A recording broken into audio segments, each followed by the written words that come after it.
get into mixtapes? All right, so the mixtapes. It was let me think. So I went to school at UC Berkeley, right?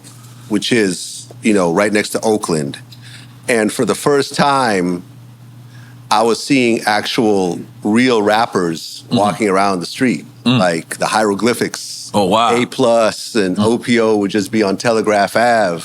And other underground rappers were sitting there having ciphers on the corner, like freestyling and beatboxing. And I'm like, oh shit, like here's real hip hop in front of me. Because where I was growing up, in high school, yeah, a couple of kids tried to rap, but no one was really taking it seriously. But here I am.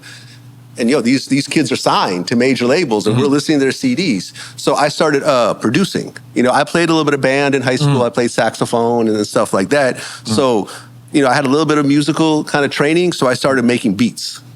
I started producing. I had like MPC 60. I was making beats, making little local demos. My man Jimmy XL, who I just connected with recently, me and him put a demo together.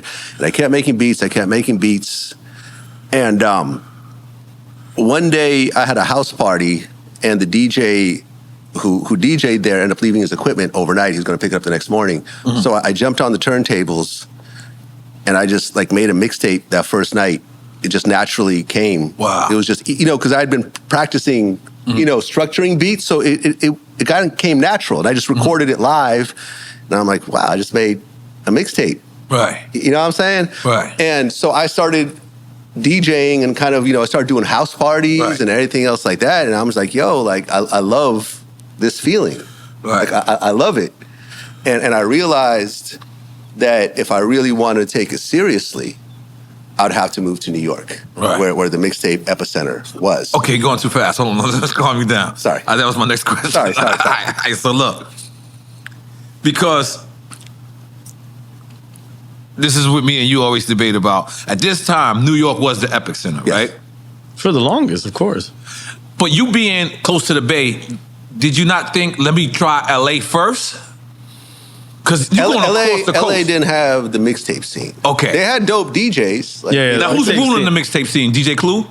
It's probably before Clue. Clue, K-Slade, those were Tony Touch, SNS. Tony Touch, those type of dudes were like the known Green Lantern. Okay. Yeah. These were like the known, Dirty Harry, the Dirty known Harry guys, because I was doing blends. Because I was like, I started, because honestly... Yeah, your style was more leaning towards Dirty Harry style. Because I started putting together, using the production shit. I was, the production shit, I was combining with the mixtape shit.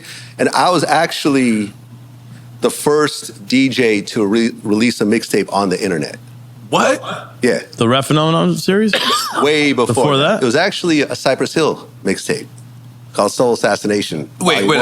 Ask Be Real about this. He knows about this. You're knocking two birds out with one stone. Yeah. You're saying You're the first DJ to put a mixtape online. Yeah. And then you're also saying it was for Be Real and Cypress Hill. So you're also saying... I was a big Cypress Hill fan. A big Soul Assassin fan. So you wasn't down with them. You just Not at all. dedicated Never it to even- them. never- Okay. No. I didn't meet them until way later. Okay. But no, I was such a fan of Cypress Hill. Right. And, Funk Dubious, House of Pain, that whole Extended family, movement. The whole movement. And I put together a mix of just my favorite Cypress Hill songs and blended one into the other, did some blends, everything else like that. And since I didn't have an outlet to put out mixtapes, I uploaded the whole thing as MP3 files. And then before I knew it... What platform did you upload to?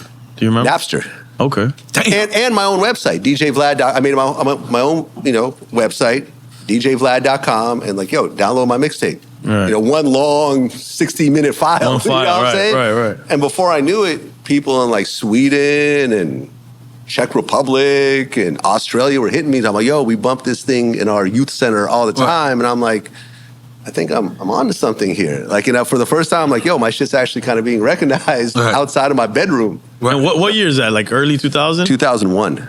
Yeah, you could look. But let me ask you, so how hard was it, you said you didn't think of Los Angeles. Yeah. But how hard was it to transition from that West Coast to New York and then to get your music into New York stores?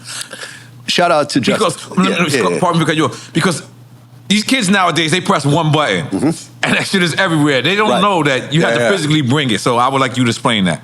Shout out to my man Justo. Yeah, Justo. rest in peace, Rest in peace.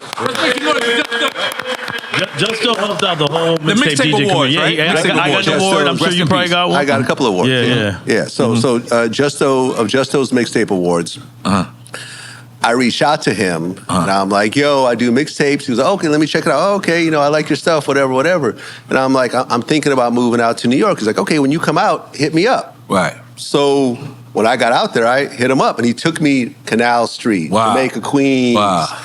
Brooklyn. That's big of this him to do store, that. I can that smell everywhere he's talking about. Yeah. I can smell it. You know, meet up with these Africans, Right, leave the shit on exactly. consignment, go to Canal Street. That's and- ill that he, because I did that cold call. I did it on my own, not knowing Oh, anybody. wow. And- Not having any guidance? Nah, Okay. me and my crew, we just went Oh, out there and nobody barely wanted to talk to us. So to have someone like that take you Yeah, around is yeah. ill. Yeah, I was lucky, man. He was a good dude. Right. He was a good dude, man. And from there it was like, I got to start from the very bottom. I'm essentially homeless at this point because I was broke. Right. Sleeping on my man's couch, DJing at the China Club, and then that China Club? Yeah, and then that ended, and then I'm having to DJ strip clubs, and then at the strip club. Scores?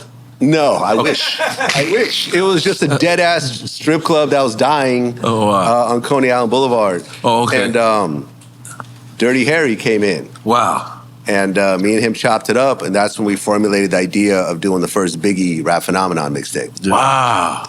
From that strip club. Yeah, and then that mixtape got on MTV and was getting that bumped. mixtape's crazy. Right. And it was like, oh, okay, now I'm actually doing something that hip hop is reacting to for the first time ever. Because I had a few blend tapes, and people bought them and liked them, whatever. But that was the first one that actually people paid attention to. And then that was so successful, me and Harry were like, yo, we should do a part 2, but do a Tupac one. We should do it with who's another huge DJ? Oh, Eminem's DJ, Green Lantern. So at I think at a Dipset listening event, we just kind of cornered him and we were like, yo, like, why don't you work on this? Because he was the blend, one of the blend kings of that era. And I'm like, yo, why don't you work on it with us and we'll do a Tupac mixtape, but instead of just doing blends, we'll get features from other artists, like Busta Rhymes, Bounty Killer, Wyclef, Alicia Keys. Yeah, that was a game changer. Exhibit, on and on and on. We just had these acapellas with beats and guest features, and that project won Mixtape of the Year. Wow. At Justo's Mixtape. At Justo's, Awards. okay. Yeah. That was like, wow, like out of all these guys that are super, super talented, they picked this tape as the Mixtape of the Year. So it was just, for me, it was a highlight. How did you approach artists to do the features for that? We all had our relationships, man. I mean, because Green Lantern was Eminem's DJ, and he was working on his album at the time. Damn. This was before, he called Jadakiss, and Jada put him on speakerphone. Oh, yeah. And he lost his Shady Records. Obviously. So at that time, everyone wanted to work with him because he had a Shady Records. I don't think project. Green Lantern gets on the phone since. Yeah, right. Yeah, you can't get Green on the phone. Green Lantern gets on the phone.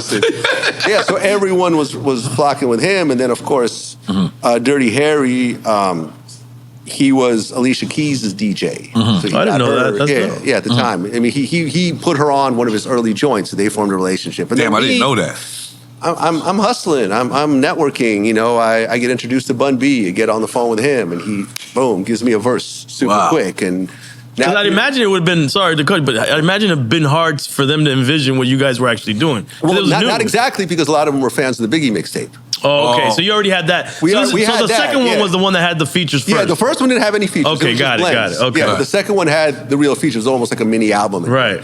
But people were fans of the first one, so they were willing to jump on the second one. Right. Makes sense. And man, it was great at the time. But I also realized that this is cool, but it's not exactly a career because it's bootleg. Right. You only go so far with it. You can't legally license it. You can't put it in a real store. It was just mom and pop stores. The mom and pop stores were going away.